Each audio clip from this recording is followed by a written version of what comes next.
Hi, everybody. I'm excited to have Coach Chris Oliver here. He's a head coach of Windsor Lancers men's basketball program, a three-time OUA Men's Basketball Coach of the Year. He's also a Breakthrough Basketball Camp Director. Welcome, Coach Oliver. Happy to be here, Keith. Thanks for having me. Yeah. So tell us about Basketball Immersion, this website you set up, and the reason behind it. Well, the reason is because when I was a young, there weren't all these resources available, and now, part of it for me is one to be able to give back to people, to be able to make sure that I give back all this information that I've got through the years. I didn't play at the university level. To a certain extent, I had to go find my own path. I did that through learning from so many different people and having so many different mentors. But part of it for me is just making sure that I share the game back with people. And then the other part again is that someone told me once, and I don't even remember where the quote comes from, but what's the point of dying with all this knowledge in your head? So, I want to make sure that I had a resource where I can put it out there, and again, through hopefully this path that I'm on this year on my sabbatical and through the next few years, continue to give it out to as many people as possible. Awesome. So I paid for it. I used it for a while with my team, and I have a ton of questions. So first Good. off, BDT, basketball decision training. What is that, and tell us about it? Well, basketball decision training has evolved. Basically, it started 20 years ago with my research. When I did my and then the National Coaching Certification Program, the level four, and I was exposed to some really good coaches, and I was exposed to some really good concepts through the different professors I had, and one of the key concepts was Joan Vickers' decision training, and it was this concept of skill acquisition that basically we look at learning in terms of a lot of blocked practice where I teach someone a skill, they repeat it over and over and over, and then eventually they've got to learn how to apply it in a game. And I think what I learned first through Joan Vickers and through many people since then is that that's not the way the game's played. And really, BDT evolved from that research and then from my time spent with Massimo Antonelli, who's a basketball coach from Italy who does a lot of stuff through music. He calls it music basket, and he uses beats and rhythms and different things like that to be able to teach. And some of the concepts that I got from him and meshed together with some of the research, and it became this basketball decision training. And simply what it is it uses cues and signals as the passer to be able to get the decision maker, in this case the shooter, to be able to make decisions while they're working on their game. And it goes with my other philosophy, which is mixing training, where we don't train one skill in isolation, but rather we mix a whole bunch of skills together in our training. And the challenge for all of us as coaches is to incorporate decision training and making that realistic. And that's what basketball decision training is attempting to do. Yeah. So can you give me one example of a drill that incorporates BDT? The easiest one to explain is, again, basically you're the shooter and I'm the passer. And, in a traditional behavioral training approach, it's I pass it to you, you shoot it 10 times in a row, and then we switch. Well, what we learn is that's basically useless in terms of transferring to performance. The first three repetitions, you have to think a little bit, but beyond that, there's not much engagement from you, and there's clearly no engagement from the passer who's just mindlessly passing. So the easiest way to change that is one, to have you moving your feet prior to receiving a pass from me, and two, when I do pass it to you, I give you a series of signals where you have to make decisions. And the basic ones are, if I put my hands out in front of me, then you pass it back to me.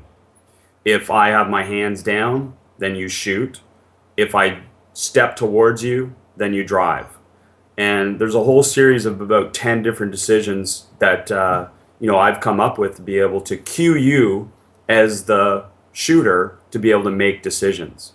And then with that, there's 10 different decisions, different cues, 10 different decision cues. But even more so, there's as whatever you run on offense, you can incorporate this in anything you do. And I think that's the beauty of it, is that even though the concept is something that kind of has evolved from what we've done and what I've learned, it's now something that you as a coach can take and say, well, how can I use this? And it becomes yours. And the best drills are the ones that are most obviously relevant to what your team does. And really, the best drills are just a breakdown of what your team does as well. So, adding this to it adds another dimension.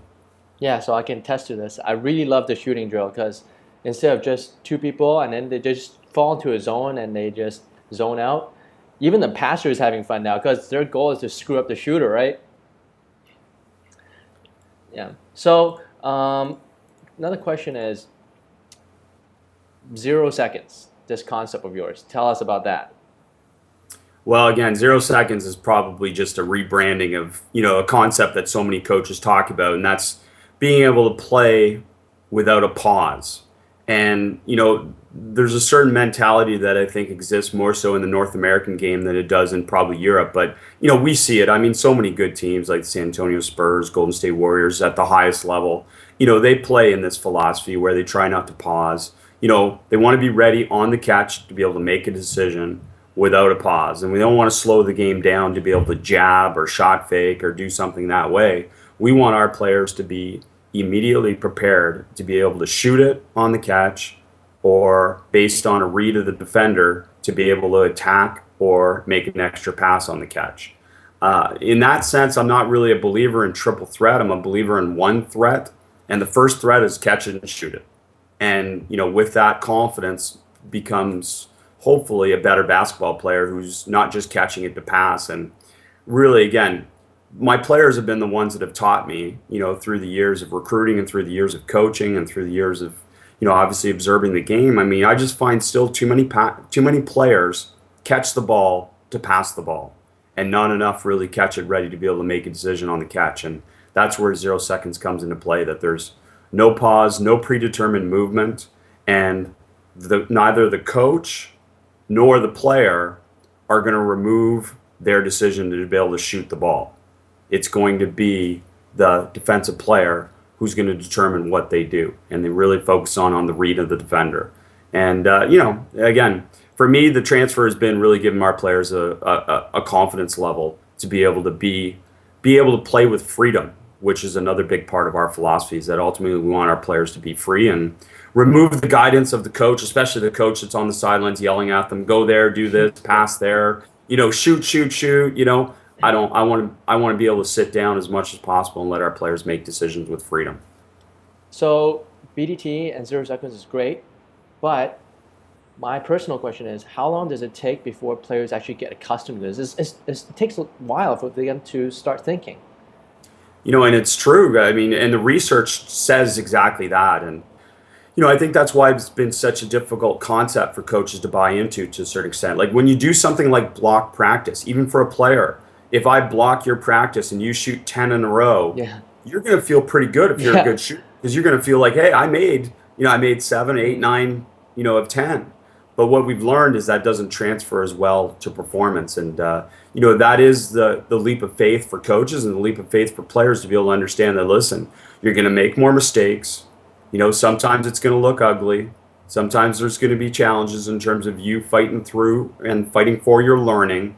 And, but through all that, ultimately you're going to retain it more. And the analogy I use is that of, you've taken a test before. I know you're a good student back in your day, and some of your former friends back in university. But when you study for a test, there's those tests where you just memorize and regurgitate. You throw it back up on the paper. Well, you don't retain that. But the ones where you mix and loop and have to constantly fight for your learning, those are the things that you retain better.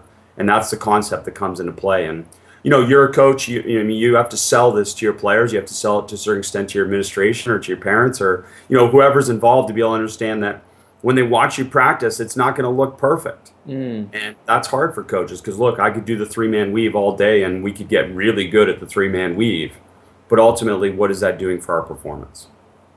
Yeah, so does this apply? You've coached at all different levels, high school level, college level. Can this kind of like games-based non-block practice also work at a higher level? Well, I believe so. I mean, I think, since we've really, I've basically followed a games approach to coaching for a long time, but really we've committed to it over the last 4 years at the University of Windsor. And, we basically only practice 4-on-4, 5-on-5. That's it. We do no other drills. Now we'll do some individual stuff at the beginning as a pre-practice or a post-practice, and then we'll mix in some 2 balls, 3 shooters, which is a simple kind of competitive shooting drill within the body of practice, so we get some shots up. But otherwise, we compete. We set the condition. You know, if we're working 4-on-4 wing ball screen, then it starts at a 4-on-4 wing ball screen, and then we play trips from there, whether it's 3 trips or 5 trips or something like that, and then we teach within the context of the game. And you know, I think that philosophy, which started earlier, has meshed perfectly with this basketball decision training, this BDT concept, which brings that individual stuff back to decision making as well and making it more game like. So you know, again, through Breakthrough Basketball, especially, where I've been very fortunate to be able to work with such a great organization, but I've been able to go out through North America and work with, you know, 12-year-olds, 13-year-olds on up to 18-year-olds, and kind of, you know, incorporate this and try this with that age group. And I tell you, there's a few things. One, athlete satisfaction. Players seem to like it. You can comment maybe on that too, but players seem to enjoy it because, again, it's not mindless. They seem to be engaged with each other. And the fun for the passer is they get to try and screw up the shooter. Yeah. You know, and that's the part that we really sell is, listen, I mean, part of this game is once it becomes competitive too, where you start to keep scores, you know, the passer really starts to be able to get into it a little bit. Like, yeah, like you're not trying to get them to do it perfectly. And I say that from my job as a coach too. If we left a practice and my players had done everything perfectly, then I didn't do my job as a coach. Because I've got to find a way for them to struggle, because that's how they reach and grow as players. And, you know, we sell that to their teammate, that you're helping them and you're an active participant and they're learning. And, you know, that tends to be a thing at all ages that tends to transfer in terms of them feeling more empowered that they're coaching. And it's not just me doing all the coaching. And that comes back to the concept of freedom. So, you know, it takes patience, you know, it takes consistency. But and for a lot of coaches, a leap of faith. But I encourage people to look at it and, you know, examine it from their perspective about how they would incorporate it. And hopefully, again, it'll benefit many coaches in terms of helping their players. Okay. So this leads on to the next topic, which is the importance of practice planning. And I know on your website, you actually gave a lecture on the importance of practice planning and optimal practice time and how you should schedule it. So tell us about that. Like, as a beginner coach, why should I plan? Why can't I just show up and wing it? And, you know, how should I approach it? Well, you know the answer. You definitely don't wing it. You know, it's one of my favorite parts of coaching is planning practice. And, you know, I love putting so much time and effort and energy into figuring out what we can actually do within a practice that can help our team develop. And that is always the question. And I start all planning from what to coach and how to coach it. And I ask that question constantly in all of my planning is, what am I going to coach? And then how am I going to coach it? And those are two very different questions. But, you know, if you're going to work on your offense today, what's your decision? We have so many different ways to be able to break it down. You have so many different ways to be able to teach it with and without defense that, you know, you've got to make that decision about how you're actually going to get that information to your players and what's going to be most effective in transferring to competition. Because I know as coaches, we spend so much time within a year on stuff that never happens in a game. And either through our fault or through, you know, a fault in kind of our process of teaching it to our players, you know, ultimately it still comes back to us as a coach in some way that we're not getting something transferred to competition. So all my planning starts with that. And then, you know, from there, the simple concepts are, how long do you want practice to be? You know, I encourage coaches to not have a stereotypical time. Because from learning from players, if they know exactly how long practice is all the time, then they become more active clock watchers than they do actually, you know, engaged participants. And, you know, I really do. And I mean, that's one of the reasons we call the site Basketball Immersion is when I coach, I want my players immersed in the process of learning as well. And, you know, so, you know, to give you an example, Keith, if you make a great play in practice, you make a behind the back pass late in practice, leads to, you know, a layup, or, you know, you make a great extra pass that leads to an open three, you know, then we'll find a good way to end practice. Say, all right, that's it. Great. not getting any better than that. Let's go. Different things like that. And then at the same time, hey, sometimes there's got to be some hard coaching involved. And, I don't mean be an idiot to your players, but, sometimes you got to make the end of practice more difficult and more challenging. And, we'll constantly search for different ways. I say, as a coach, it's your job to make sure that your players are ultimately never comfortable within a practice, but that their comfort evolves into the game. And it's a challenge because those are two very polar opposite things. And, you got to find a way to be able to balance their confidence with obviously the optimal challenge. Duration-wise, as I said, it varies a little bit, but because we practice 4-on-4, 5-on-5, mostly I find our practices are shorter than they used to be when we did a lot of drill work.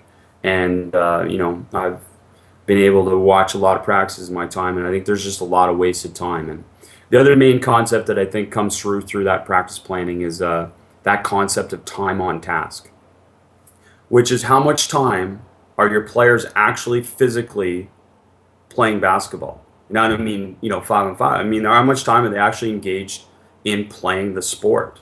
And that from your phys ed class that, sometimes your phys ed classes would be an hour long, but, there'd be 10 minutes of the checking uniforms, getting in line, taking attendance. There'd be 10 minutes of the phys ed teacher lecturing. And then there'd be maybe you play the game for 10, 20 minutes, and then you're cooling down, then you're showering. We only spent, within that 20 minutes, maybe I only touched the ball 6 times. Or I was standing in a drill, and coaches do that all the time.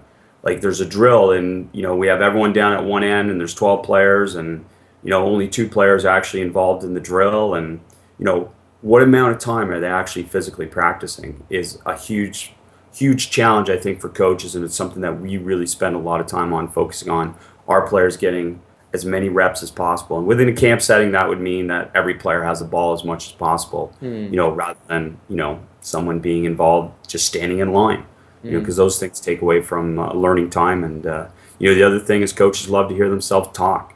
And, we love to be short with our communication. Yeah. We love to, again, teach the drill, teach what you're going to do, let them get into it, and then stop it and teach the skill. But if you teach everything all together, then again, you're going to talk a lot longer than I think would be necessary normally. And, we tend to stop within the 4-on-4, 5-on-5. And maybe I should state that within the 4-on-4, 5-on-5, we stop every mistake. And we correct mistakes within the 4-on-4, 5-on-5. But, again, we're correcting it within the context of the game, so we feel that it transfers better to performance. So on the small side of games, I'm always interested to know what coaches changed in terms of variables. Is it the court size, number of people? Like, give me an example of a couple of the games that you play 4-on-4, 5-on-5. Well, we changed the variable. Yeah, we changed what we're working on. So again, like we might start the 4-on-4. I'll give you a whole bunch of examples. And look, coaches have been doing this for years. Coaches, the shell drill, is a staple of all basketball practice, basically, that I've ever seen. So we just take stuff like the shell drill. So it'd be like, okay, today we're going to work pass and cut, 4-on-4 pass and cut. Or we're going to do, 4-on-4 up screen, down screen. All we're saying within what we do is that we don't do anything where it's a walkthrough. We do it right from the get-go where we throw them in the deep end. And if they're going to struggle, we're going to coach them while they struggle. But the hard first instruction ultimately helps them learn it and retain it better over the long run.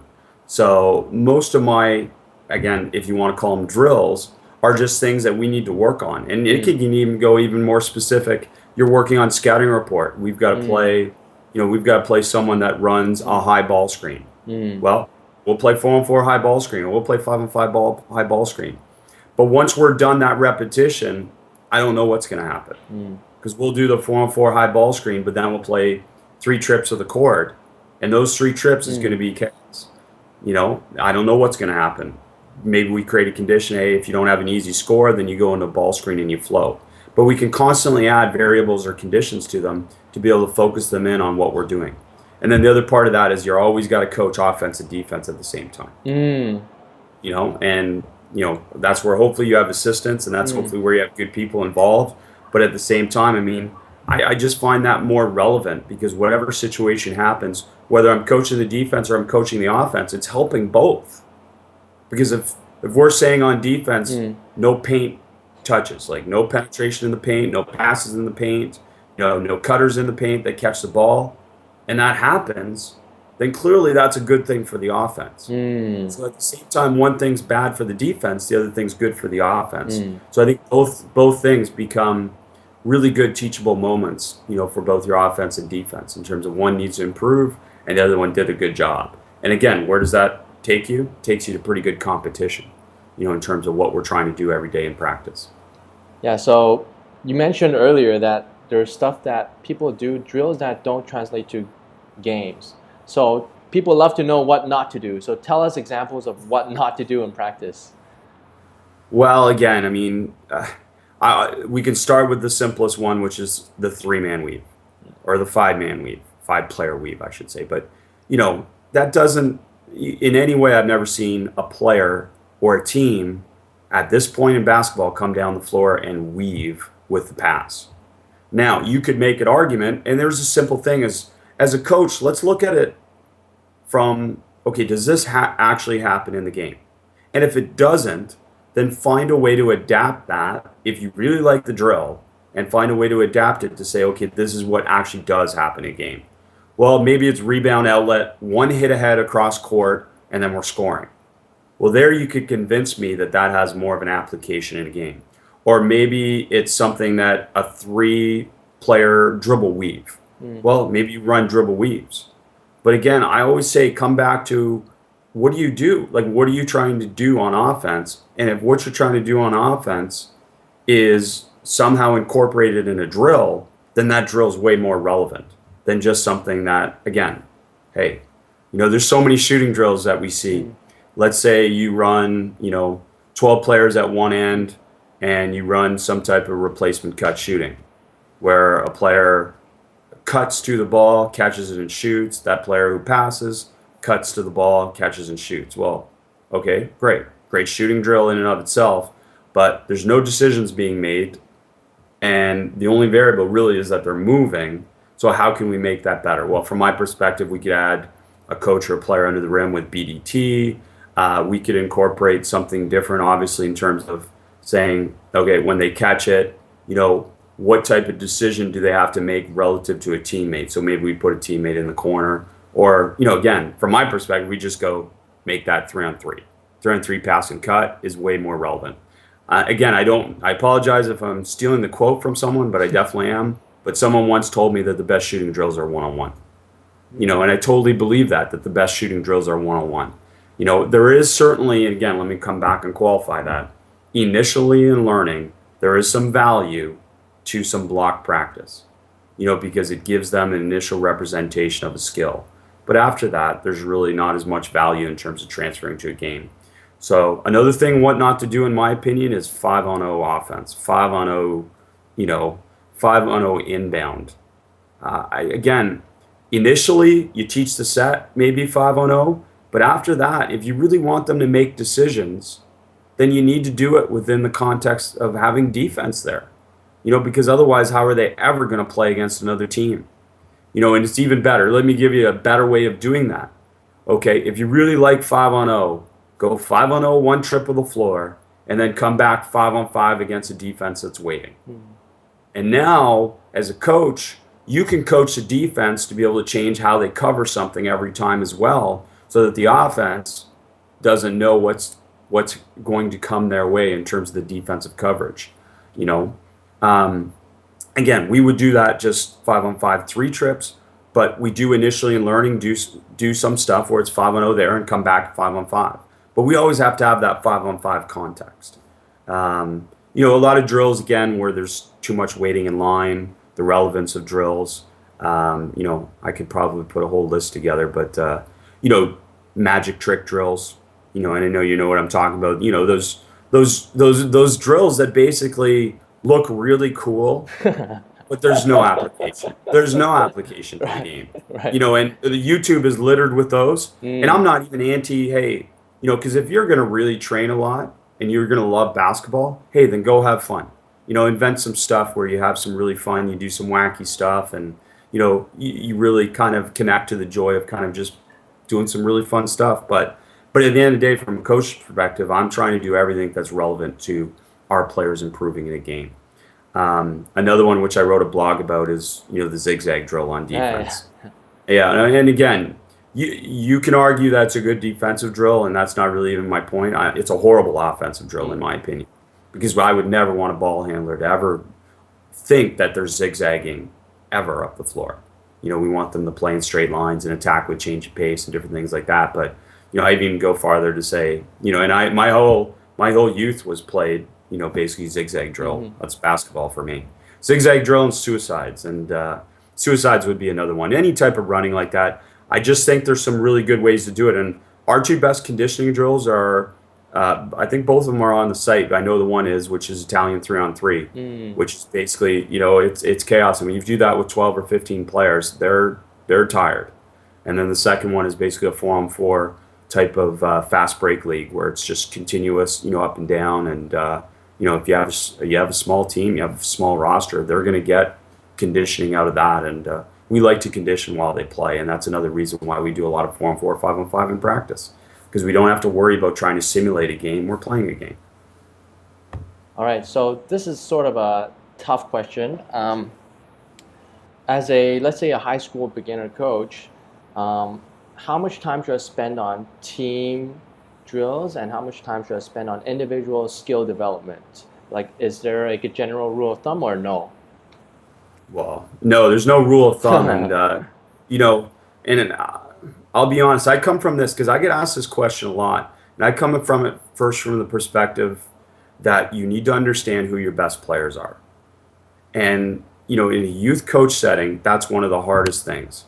And I've been around that at the university level too, as an assistant coach, where the worst players get coached more than the best players. Mm. And if I'm going to approach that question that you just asked me, the first thing I'm going to do is decide what do my best players need to be able to improve. Now, you look at that and say, okay, well, what about your least talented players? Well, here's your grouping of least talented players. You've got, maybe, let's say there's 6 talented and 6 less talented. Well, of those 6 less talented players, maybe 3 of them, no matter what you do, aren't going to work to the level you want them to get better. But the other 3, because they're being shown how difficult the skill is or how, being coached to the highest level, that they actually raise their game and improve more. And in my philosophy, I'm going to decide what my best players need. And if my best players need really focused individual workout, then we're going to spend a lot more time on individual workout that's going to help them get that next level skill that's going to really help them. And if it's more of an application in terms of a team, then we're going to spend more time on that. But as a general rule of thumb, I mean, for our approach, we do pre-practice, which could be 10 to 15 minutes, and we do post-practice, which could be 10 to 15 minutes of 0 seconds basketball decision training stuff.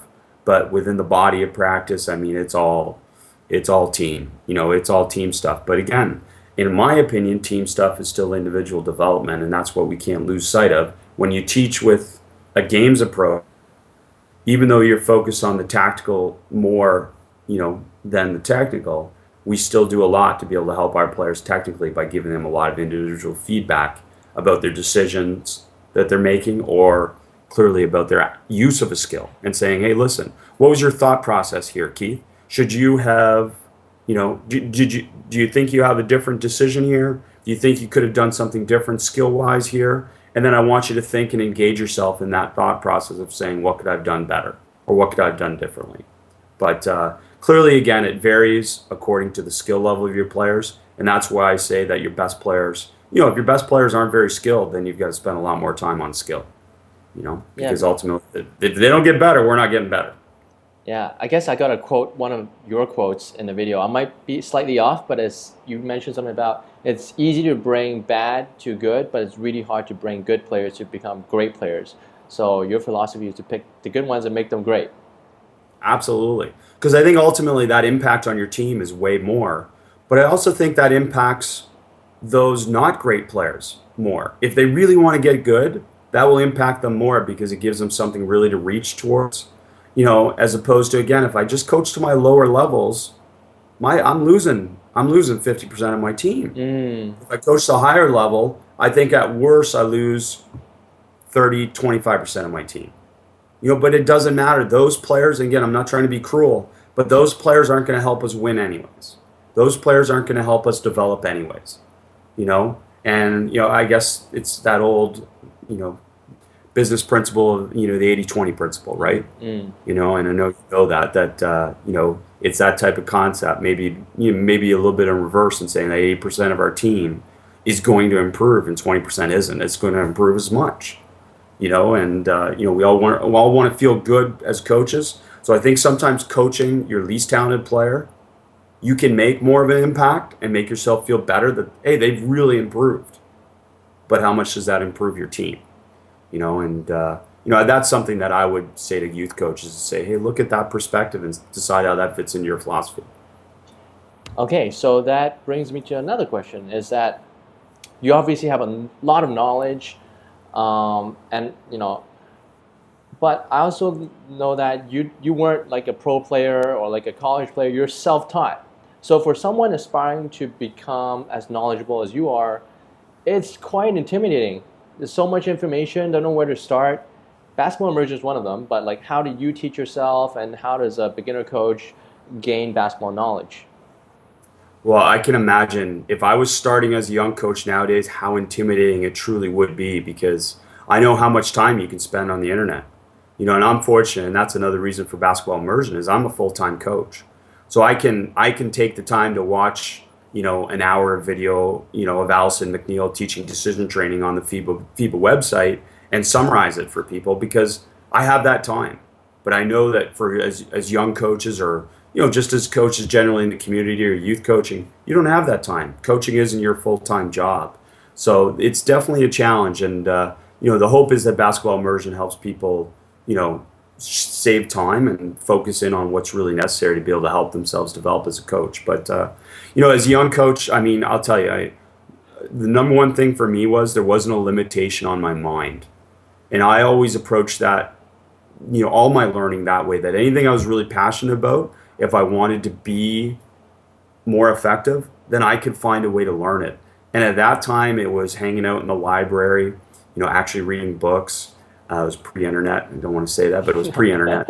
And then, going and talking to coaches, and going and watching practices, and going and working camps. I did the camp circuit for the longest time. But I would literally just go ask coaches and bug them. And I tried to watch every game on television and every video possible. And, as I said, I never wanted there to be a limitation, on my learning. So that really came down to work ethic. So that was pretty empowering for me. And I think that should be empowering for this generation. This generation of learners is in the greatest learning generation that we've ever known, because of YouTube, because of all these resources that exist. If you want to improve yourself, literally, you just type it into Google and you can find an answer probably. So, that's the beauty of that. So I can totally understand it's intimidating, but again, start with philosophy. And that's the basis and the foundation for everything. And the philosophy question, which again may be a little different than you've heard before, that I like to ask people, is how do you want a loss to look? Because everyone wants to say, listen, how do you want to win the game, or how do you want to play? How do you want to play fast? You want to play slow? You want to deny? You want to pack it in on defense? Whatever it is. Okay, well, how do you want a loss to look? And that's it. Like, do you want a loss to look like, okay, this was our players were really, they put a lot of effort for it, a really positive result, blah, blah, blah. But, we never really had a chance to compete because of the style we were playing. Or you find something that says, hey, listen, this is the style that's going to help us be successful. We might not win, but we might be successful. And my first job at Queens taught me that, because when I got there, again, we weren't very talented. We didn't have a lot other than, I thought we had a few things that negated talent, that made talent irrelevant. And that was, we had intelligence, we had work ethic, we had commitment, we had passion, we had the ability to be able to, technically tap. And we focused on those areas, and we tried not to talk about those other areas. But even in that mindset, I think as a young coach, I changed midway through the year and said, look, we're trying to play slow and controlling the game. And what I learned from that is that I didn't enjoy the games as much. And I said, let's change this. And it ended up later that the analytics movement kind of suggested that that's probably a better way to play anyways, because if you're bad, it's really hard to get a good shot. So take the good shot whenever you get it. And but we really changed from the perspective that, hey, it's more fun to play this way. Let's have some freedom. Let's have some more joy in the game, and let's try and get our players more engaged. And again, the more enjoyment, the more fun, the more development my players have, whether it's at that level or the youth level. I just think it's going to transfer more to a better performance, but it's also going to transfer into longer term retention, of what they've learned. And from my perspective, better recruiting. Players want to play in a system where I think they'll have fun and they'll develop. Awesome, awesome. So I'm gonna bring it back full circle and end the conversation with one last question, and that's back to practice. But how important is a season plan? And should a youth coach go ahead and start thinking about the whole season as a whole and then plan from there, or? Sorry, you cut out a little bit. Can you say that again? Yeah. So should a youth coach start thinking about a season plan and plan ahead of like how you're going to progress through the season? Yes. Yes. The biggest thing is decide, okay, what are you going to run on offense? What are you going to run on defense? What are you going to do on inbound? And, what are you going to use to be able to handle pressure or apply pressure, if that's your philosophy? And then in terms of planning those things, again, my perspective's changed a little bit because we mix everything so much. It changes a little bit in terms of me planning and saying, listen, this week we're going to put in press break. This week we're going to put in this. And I used to do that. And I used to really tailor it specifically to a calendar and say, well, here's our first game. And then I work backwards to make sure we have the things in place to be able to help us be successful within that first game. But I think this philosophy works even better for a youth coach because I know you got no time. Like a lot of youth programs, you get a week and you're playing, different things like that. So I would come at it from the perspective of saying, okay, decide what you're going to do, decide how you're going to teach it, and then as much as possible, get into 4-on-4, 5-on-5, because that's how you play the game. And Keith, where I've learned that the biggest is that we've been very fortunate at the University of Windsor. We played a lot of Division I teams on their foreign tours. So they'll in August and play us. And I tell you, we don't take months to get ready. We literally come in with 5 days because our players work in the summer. They have other commitments.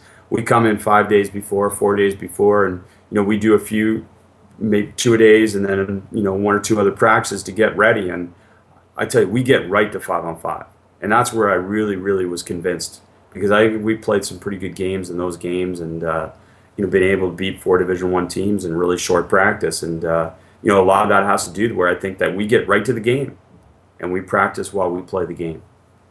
Awesome, awesome. So we're ended on that note. So everyone listening, you can go sign up for Basketball Immersion for all these videos. But if you want on your iPhone and the Practice Planner app, we also have the practice plans and these drills in the app as well. And I know Coach Oliver put a lot of thought into it because when we asked him to put together the practice plans, he says it's a work of art and it took a long time putting it in there. So if you're a beginner coach, you want to have something on the go to follow your practice, you can download that. So thank you, Coach Oliver. No, thank you, and I really look forward to people having some success with Coach Base and the app and all the different things that are on there because it's an amazing thing. Okay, thank you.